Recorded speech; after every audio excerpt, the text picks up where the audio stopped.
परमात्मा का साक्षात्कार नहीं हो पाता है। जीवन में एक ऐसे गुरु होना चाहिए जो हमको परमात्मा की प्राप्ति के लिए, परमात्मा के मार्ग पर चलने के लिए और उस परमात्मा के अनुभूति के लिए गुरु की सबको आवश्यकता पड़ती है। जब तक जीवन में गुरु नहीं होंगे तो उस परमात्मा का अनुभूति आप नहीं कर सकते, उस परमात्मा का साक्षात्कार नहीं कर सकते। मनमानी पूजा पाठ आप कर रहे हो, कैसे कर रहे हो, कैसे नहीं कर रहे हो, आप अपने जो आहार विहार आपका है, आपका जो व्यवहार है शास्त्रीय पद्धति से है कि नहीं है, ये सब कौन बताएगा?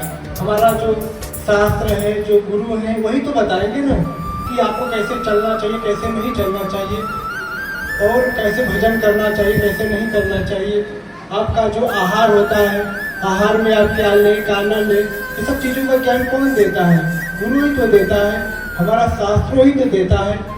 तो जब हम गुरु के सानिध्य में बैठकर सत्संग सुनते हैं, गुरु के सत्संग को जब हम श्रवण करते हैं, तो जो भक्त होता है धीरे धीरे परमात्मा का साक्षात्कार उसके अंदर होने लगती है, परमात्मा की शक्तियों का अनुभूति होने लगती है, और ये संसारिक का जो उसके ऊपर जाल था, जो पीड़ा थी उसके मन में संसार की, तो पीड़ा धीरे धीरे समाप्त होने लगती है। यही तो लक्षण है। जब परमात्मा के अंदर से अनुभूति होने लगती है, जब अंदर से भक्ति जाग जाती है, तो संसार से विमुख भी होने लगता है व्यक्ति। जो संसार को पकड़ कर रो रहा है, जो पीड़ा में पड़ा हुआ है, वो पीड़ा से दूर होता चला जाता है, उस पीड़ा से मुक्ति मिलती चली जाती है। तो सत्संग सुनने से अनेकों लाभ है। मैं कई बार सत्संग में चर्चा किया हूँ कि सत्संग सुनने से अनेकों लाभ है।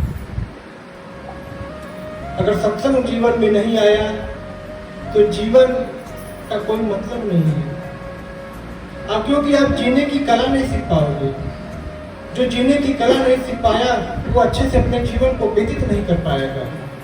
कैसे जीवन को जीना चाहिए उसको ये नहीं पता। इससे अगर वो विमुख हो गया व्यक्ति तो उसका जो जीवन है वो बड़ा पीड़ादायक होती है। उसका जीवन कष्ट में ही बीतता जाता है क्योंकि वह अज्ञान में जीता है।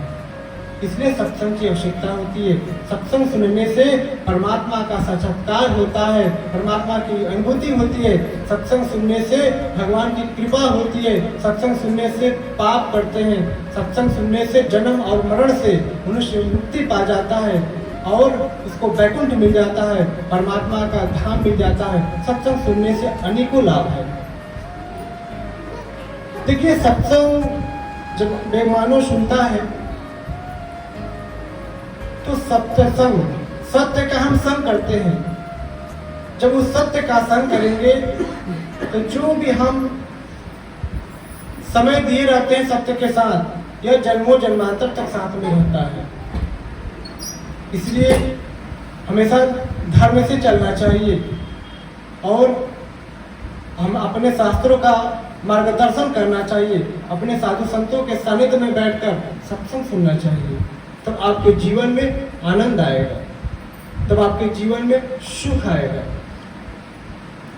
सुखी वही जो परमात्मा का भजन करे। जो परमात्मा से विमुख है वह अज्ञान में ही रह जाएगा। उसका जीवन पशु जैसा होगा।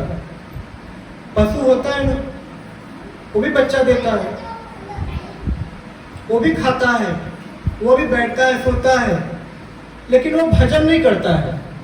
तो आप पशु हो? पशु तो हो नहीं, आप मनुष्य हो।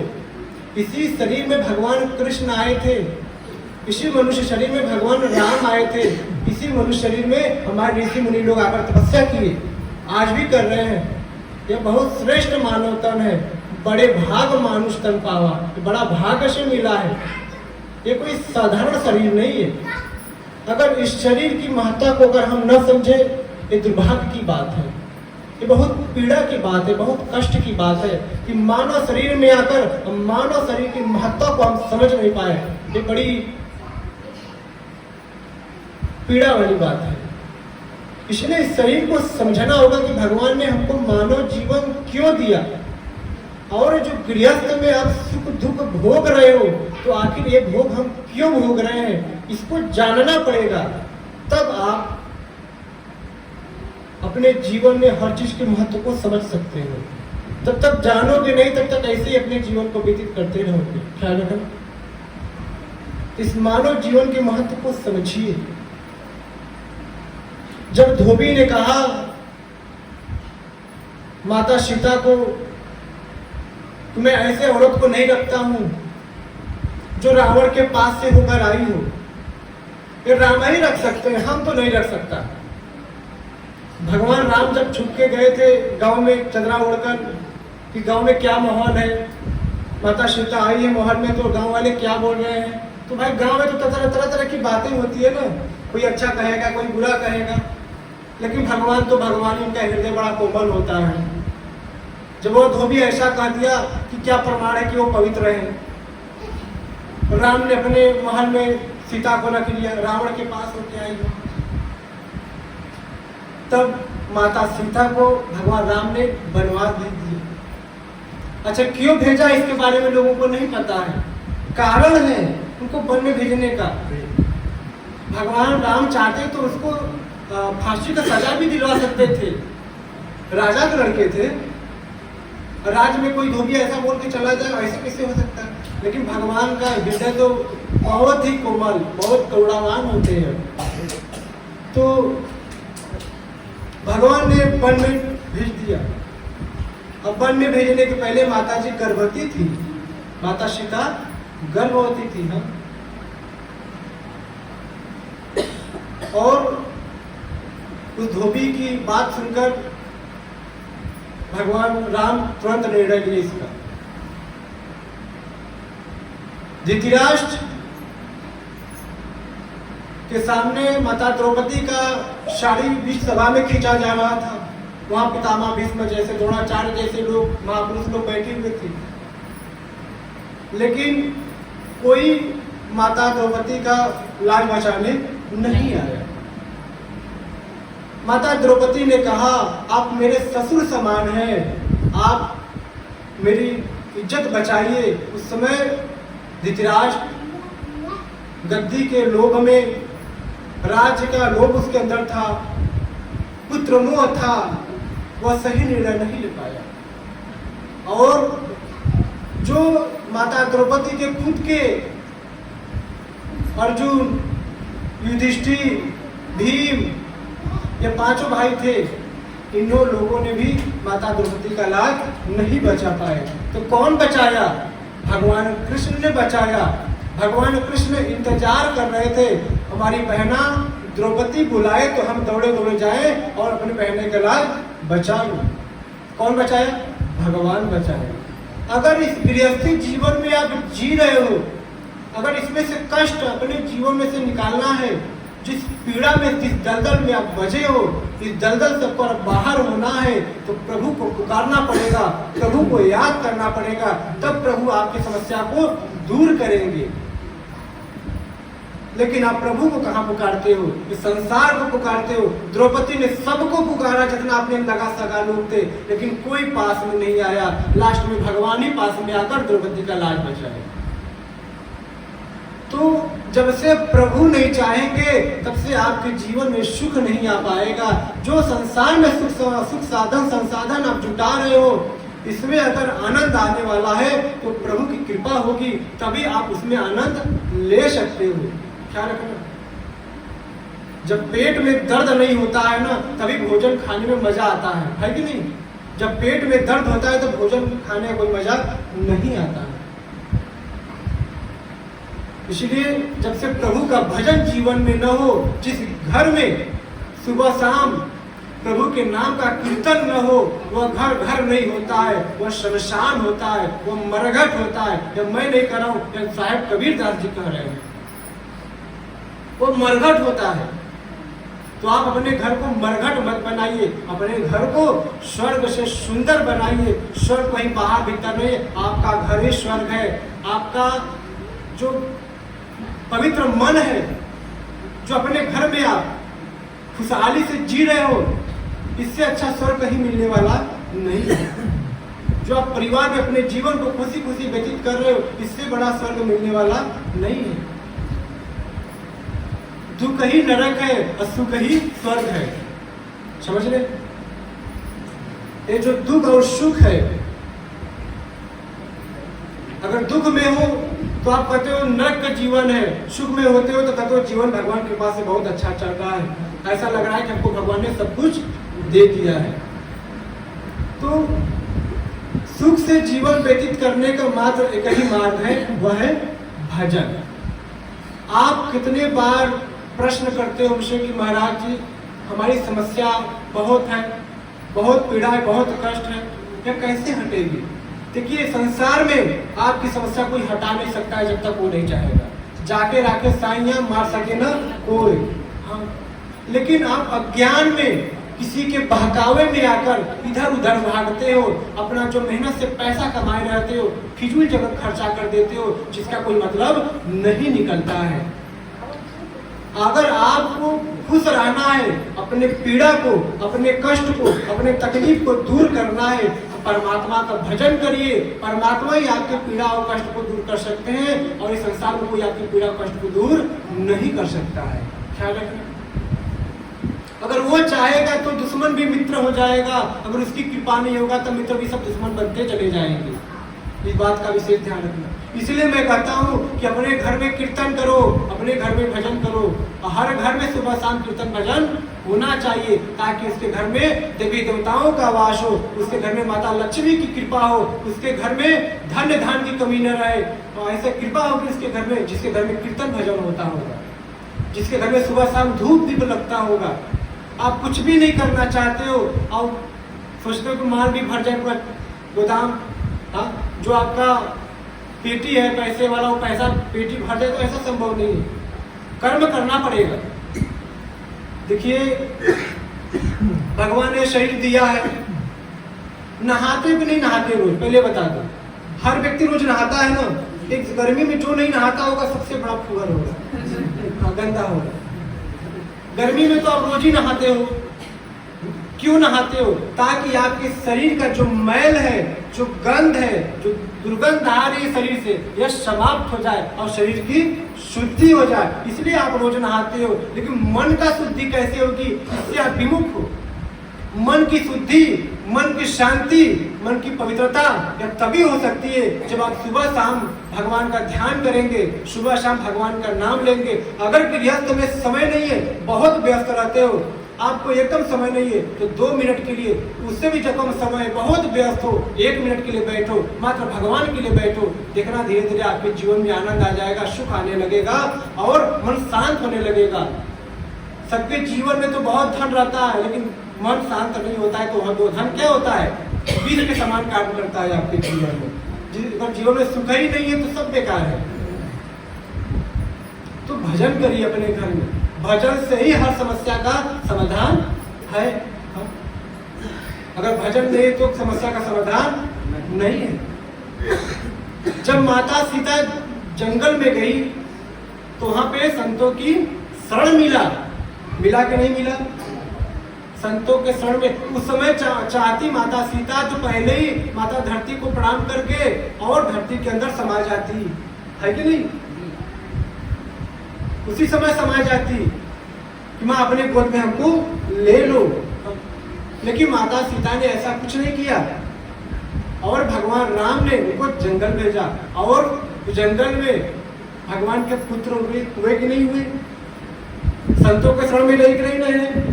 और हर माता पिता चाहते हैं कि माँ और पिता से श्रेष्ठ हमारे पुत्र हो, है कि नहीं?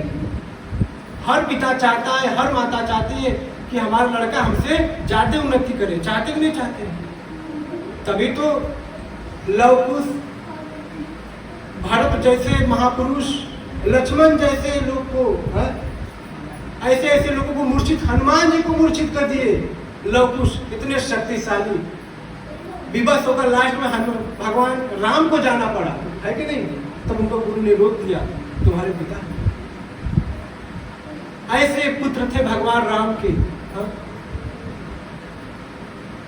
फिर बाद में जब समय आया, जब सभा में माता सीता को बुलाया गया उस समय माता सीता ने प्रमाण दिया कि मैं पवित्र हूं, मैं रावण के पास जरूर था लेकिन मेरे अंदर पवित्रता है। और माता धरती को उन्होंने बुलाया कि माता धरती, अगर मैं पवित्र हूं तो इस धरती को आप हमको अपने गोद में ले लीजिए। तो माता धरती अपने गोद में माता सीता को बैठा दिया। बैठा कि नहीं बैठाया? धरती फटी कि नहीं फटी? तो पूरा राज्य जाना कि नहीं माता सीता क्या थी। अगर उसी समय डिसीजन लेनी होती तो ऐसा समय आता। तब तो सबके अंदर एक संदेह होता है कि अगर राम गलत थे तभी धोबी को फांसी दिलवा दिए, तभी धोबी के साथ ऐसा कर दिए, उसके साथ गलत किए। जितने लोग थे तितने लोग के मन में अलग अलग विचार आते, लेकिन भगवान तो भगवान ही होते हैं, सबकी मुंह बंद कर दिए समय आने पर। सत्य तो सत्य ही होता है। इसीलिए मैं कहता हूं ना कि धीरज रखो अपने अंदर, धैर्य रखो। धीरे धीरे ने माना धीरे सब कुछ, धीरे धीरे ने माना धीरे सब कुछ होए, माली सींचे 100 घड़ा ऋतु आए फल हो। अगर कोई व्यक्ति 100 घड़ा पानी किसी पेड़ को दे तुरंत फल निकल जाए, ऐसा संभव है क्या? माली हर रोज पानी देता है पेड़ को, लेकिन जब समय आता है तो फिर उसमें से फल निकल के आता है कि नहीं?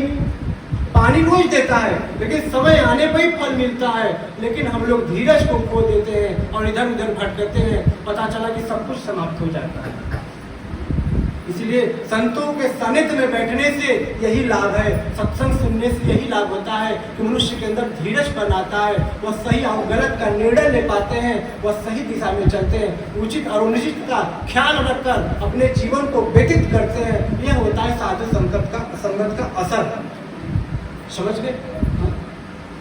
यह होता है। पानी में जहर डालोगे तो क्या हो जाएगा? वो विष के समान काम करेगा। उसमें कलर डालोगे तो लाल हो जाएगा। जैसा चीज डालोगे वैसा अपना वो रंग परिवर्तन कर लेगा। ऐसे ही मनुष्य शरीर है, ऐसे ही आपका मन है।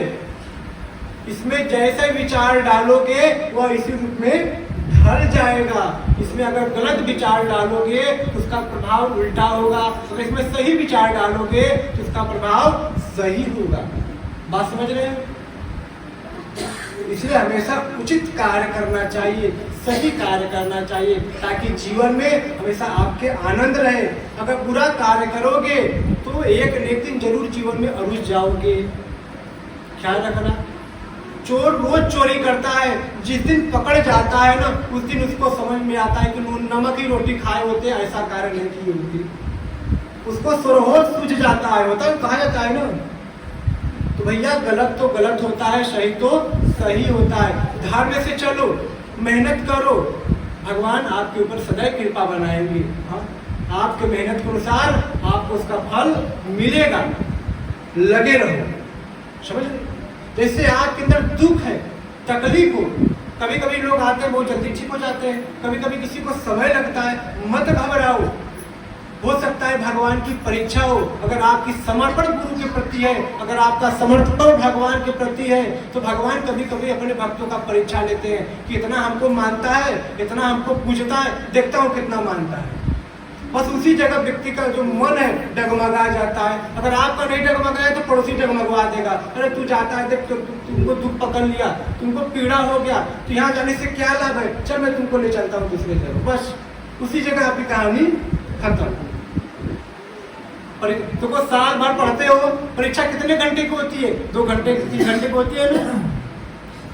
आप कितने समय से भगवान का नाम जब करते हो, तो भाई जब कठोर तपस्या करते हो, जब आपको भगवान को लगता है नहीं तो अब समय आ गया फल देने का, उसी टाइम भगवान ने आपके साथ क्या करते हैं? परीक्षा लेते हैं। लेकिन उसी परीक्षा में लोग डगमगा जाते हैं, कितने लोग। हाँ, इसलिए गुरु महात्माओं के सानिध्य में बैठने से इसका ज्ञान हो जाता है कि हमारे प्रभु परीक्षा ले रहे हैं। मतलब हमको यहाँ मजबूती से पैर जमा कर खड़ा रहना होगा। समझ रहे? हाँ, तब आनंद आएगा। भगवान से विमुख कभी नहीं होना चाहिए। एक कंजूस था, एक कंजूस व्यक्ति था, बहुत अमीर था, सेठ था। गांव वाले माघ के महीना में नहाने गंगा जी जा रहे थे, तो गांव वाले बोले भैया तुम चला नहा लो। तुम कभी जाते नहीं नहाने। तो सेठ सोचा कि अच्छा माँ का महीना दुनिया जा रहा है, हम लोग हमेशा जाते हैं, हर साल जाते हैं, हम तो कभी नहीं जाता। चलता हूँ नहाने, तो कभी एक पैसा लेके जाऊंगा नहीं। वो सेठ पैदल चल दिया नहाने के लिए पैदल, एक पैसा नहीं ले गया कि हमको दक्षिणा दान देना पड़ेगा वहां जाएंगे तो। चल दिया। वो देखा कि भीड़ कहाँ नहीं है, जाते रहा देखा कि एक शमशान है, वहां पर भीड़ नहीं है। जब वहां पर वो सेठ पहली डुबकी लगाया तो भगवान शंकर ने ब्राह्मण के रूप में बनाकर बोले दक्षिणा। तो सेठ बोला ये कहाँ से आ गया। मैंने तो सोचा यहाँ कोई नहीं आएगा, बहुत कंजूस था भाई। शमशानी है ये भगवान शंकर। बोले भैया दक्षिणा दो हमको। बोला भैया हम दक्षिणा तो नहीं लाए हैं, अगर मांग ही रहे हो तो उधार रहेगा। तो भगवान शंकर ने पेन कापी ले लिया। बोला भैया अपन एड्रेस, अपन मकान नंबर बता दो। तो फलाना एड्रेस फलाना मकान नंबर बता दिए। बोले हम अपना एक अन्नी लेने आएंगे। समझ गए? उसमें एक अन्नी चलती थी ना, बहुत पुराने के बारे में इसका कहानी है।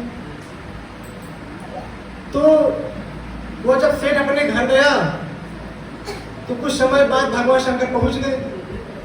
जब उसके द्वार पर बैठ कर दरवाजा खटखटाए, उसकी पत्नी ने दरवाजा खोला। बोला पंडित जी क्या चाहिए। तो भगवान शंकर ने कहा कि आपके पति गंगा जी नहाने गए थे, एक अन्नी उधार है और वही लेने के लिए आया हूँ। तो सेठ की पत्नी गई घर में, बोली कि सुनते हो जी, कोई पंडित जी आया, बोला कि आप गंगा स्नान करने गए थे, एक अन्नी उधार है, आप पैसा उधार करके आए हो। तो सेठ ने कहा कि हाँ पैसा तो उस पंडित जी को देना है। तो सेठ बोला कि बोल दो कि नहीं है। वो सेठानी आई बोली कि नहीं है, बाहर गए हैं। तो भगवान शंकर तो भगवान ही है। बोले कोई बात नहीं, हमारे यहाँ कौन है, हमको भोजन ही करा दो, मैं खाता रहूंगा, इंतजार भी करता रहूंगा। फिर दौड़े दौड़े पत्नी आती घर में, वो तो बोल रहा है भोजन करने के लिए। तो सेठ बोला कि बोल दो कि सेठ बीमार है। वो फिर पत्नी आई, बोले कि हमारे पति जी बहुत बीमार है। भगवान ने कहा हम बहुत अच्छा इलाज करते हैं। फिर गई पत्नी, बोली वो बोल रहा है कि हम बहुत बढ़िया इलाज करते हैं। तो सेठ बोला ऐसे पीछा नहीं छोड़ेगा, एक अन्नी तो पैसा देना है, बीमारी का इलाज बता कर पता नहीं कितना पैसा ले लेगा ये तो बहुत बड़ा ठग है। तो अपने पत्नी से कहता है कि अच्छा उससे कह दो कि मर गए हमारे पति। उसकी पत्नी बोली कि अरे ऐसे कैसे कहते हैं कि मर गए, तो आप जिंदे हो, हम ये नहीं कर सकते, इतना बड़ा पाप हम नहीं करेंगे। सेठ ने कहा हम झूठा मूठा का आंख बंद कर लेते हैं और हाथ पे लेट जाते हैं, और तुम झूठा मूठा को रोते हुए जाओ और बोल दो कि हमारे पति मर गए। पत्नी ने वैसे ही किया, बोले कि हमारे पति तो मर गए। तो भगवान शंकर तो ब्राह्मण रूप में आ गए। तो बोले भी गाँव वाले को बुलाता हुआ, आप अकेले हो घर में, अब कितनी देने के लिए कोई ना कोई चाहेगा ना, बुलाता हूँ गाँव वालों को। पूरा गाँव वालों को इकट्ठा कर लिए और तिप्ती उप्ती बनने लगी। तो सेठानी बोलती सुनते हो जी, बाहर बहुत सारे लोग आ गए, तिप्ती उप्ती भी बना रहे हैं, उठो नहीं तो आप लोग लेके चल देंगे। बोले रहने दो भाई, रुके रहो, नहीं तो पैसा ले लेगा ये पंडित। बहुत कंजूस था। अच्छा गाँव वाले उठा के तिप्ती में लेटा दिए, वो आंख नहीं खोला। पत्नी पकड़ पकड़ के रो रही है। पत्नी बोल रही मत ले जाओ, ये जिंदा है। अब वहाँ गाँव वाले बोले सभी बोलते हैं जब कोई पति मर जाता है किसी, सभी के अंदर भावना होती है कि भी जिंदा है। सब महिलाएं ऐसे ही करती है जब पति गुजर जाते हैं तो, मतलब इसको शोक लग गया है, सब महिलाएं इसको पकड़ ली, कोई बात नहीं जाने दो, मर गए हैं।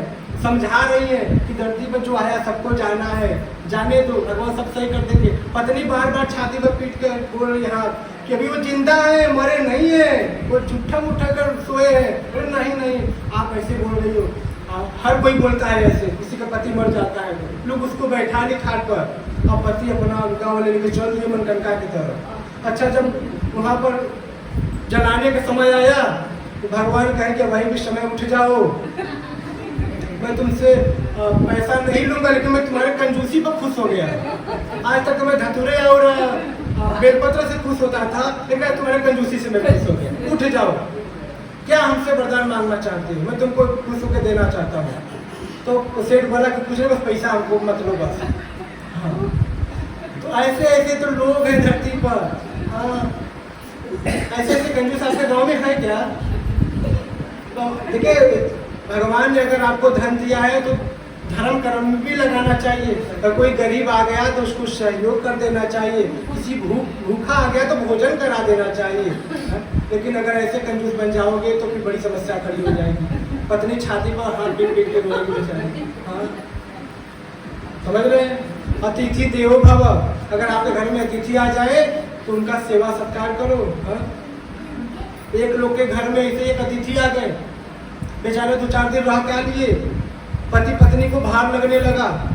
उन्होंने कहा, पत्नी कहा कि सुनते हो जी, एक दिन झूठा मुठा को खूब लड़ाई हो जाए तभी चला जाए, हो सकता है ये जा नहीं रहा है। एक दिन खाना के लिए तो खूब लड़ाई भय और पत्नी खूब रो रही है। अब जो रिश्तेदार था सोचा नहीं, जो भी लोग खाने के लिए लड़ाई कर रहे हैं तो हमारा क्या होगा, अपना झोला झप्पा उठाया लेके चल दिया। तो पति भी उसको डांट रहा है, बोल रहा है। जब वो चला गया रिश्तेदार तो पति कहता है काहे को रो रही हूँ, मैं झूठा का डांट रहा हूँ। तो पत्नी भी बोल रही मैं झूठा का रो रहा हूँ। तब से वर्ष रिश्तेदार आके बोला मैं झूठा का गया था। ऐसे ऐसे लोग हैं रिश्तेदारों भैया, कहीं जाना तो संभल के जाना, ठीक है? भगवान का भजन भाव करते रहना, ठीक है? जीवन में आनंद आ जाएगा। सत्संग में बराबर आना, आप भी सुनो, सब बच्चों को भी सुनाओ सत्संग। सत्संग सुनने से आनंद आ जाता है। हाँ? मैंने अपने जीवन में शुरू से ही यही बताया लोगों को कि धर्म से चलो, सत्संग सुनो, तभी आपके जीवन में आनंद और सुख आएगा। बात समझ रहे हो? एक 2 रूम में 24 घंटे रहते हैं। एक गृहस्थी एक मायावी को बैठा दोगे तो एक दिन में भाग जाएगा। एक रूम में कौन दिन भर रहेगा? एक दिन रहेगा, 2 दिन रहेगा, 36 दिन हम रहते हैं। इतने रूम, एक ही रूम में कैसे समय पास हो जाता है? क्योंकि मेरे प्रभु मेरे साथ है। आप एक ही जगह बैठोगे, उस प्रभु को जब स्मरण करोगे, जब चिंतन करोगे, तब प्रभु संसार की सब कुछ ऐसे ही सब कुछ नजर आने लगे। उनकी कृपा होती है, अनुभूति होने लगती है। आप कहते हो ना, जब छोटा बालक होता है वो हंसता है तो कोई देखो भगवान खिला रहे हैं इसको, भगवान इसको मुस्कुरा रहे हैं ना। आप कहते हो ना कि इसको भगवान खिला रहे हैं। जब आप अपने मन को परमात्मा में समर्पित कर दोगे, आप बच्चा बन जाओगे। बच्चा का मतलब निस्वार्थ भाव, आपके अंदर कोई छल कपट नहीं होगी। आप भगवान का नाम ले रहे हो तो उस समय भगवान आपको पूरा आनंद देते हैं, आपको खिलाते हैं, आपसे सुख दुख की बातें करेंगे, आपके साथ आनंद लेते हैं, वार्तालाप करते हैं। और आपका सुबह से शाम, शाम से रात, रात से भोर कब हो जाएगा पता ही नहीं लगेगा, है कि नहीं? कभी कभी जब अपने आप से आप बात करने लगते हो, घंटों घंटों बात करते हो, पता नहीं लगता है। होता है कि नहीं होता है? अपने आप से कोई बात करता है कभी? घंटों घंटों समय पास हो जाता है, पता लगता है? नहीं लगता है। इसलिए वो हमारे भगवान आपसे बात कर रहे हैं। अगर पवित्र मन से भगवान से बात करोगे तो भगवान भी आपसे बात करेंगे। अब इसका मतलब ये नहीं है कि महाराज आप भगवान के भक्त हो, भगवान आपके अंदर चिंतन भजन मतलब वो भाव देते हैं, मेरा दुख दूर कर दो, हमको ये दे दो। भैया हम पहले बार बार बोल दिया हूँ, हम यहाँ पर देखिए सत्संग सुनाता हूँ, ठीक है, लेकिन गुरु मार्ग पे चलो, आपका कल्याण हो जाएगा, आपके जो दुख है वो कट जाएगा। मैं कोई भगवान नहीं हूँ, न मैं कोई, मेरे अंदर कोई शक्ति है। मैं बार बार कहता हूँ, जो शक्ति है उसका है, वही दे रहा है, वही बुलवा रहा है, वही आशीर्वाद दिलवा रहा है, उसी से लोगों का कल्याण हो रहा है। मैं कुछ नहीं करता, मैं बार बार कहता हूँ, मैं कुछ नहीं करता। आप बोलो गुरु जी हमारा कल्याण कर दो, मेरे अंदर इतनी औकात नहीं कि मैं अपना कल्याण कर लूँ कि मैं आपका कल्याण क्या कर सकता हूँ, कभी नहीं कर सकता हूँ आपका कल्याण। अगर आपका कल्याण कोई कर सकता है तो वह परमात्मा कर सकता है। जिस गुरु में आप भगवान के स्वरूप को देख रहे हो, जो गुरु तपस्या कर रहा है, दिन रात नाम जप कर रहा है, उस गुरु के अंदर भगवान की छवि को देखते हो, तो उस गुरु को नहीं, उस भगवान को आप देखते हो, और उस भगवान की कृपा आपके ऊपर होती है और आपके जीवन में आनंद आ जाता है, आपकी दुख कट जाता है। बात समझ रहे हैं? दुख को काटना है तो भगवान का, हाँ, जो सुख संतन के साथ है वह वैकुंठ में भी नहीं है।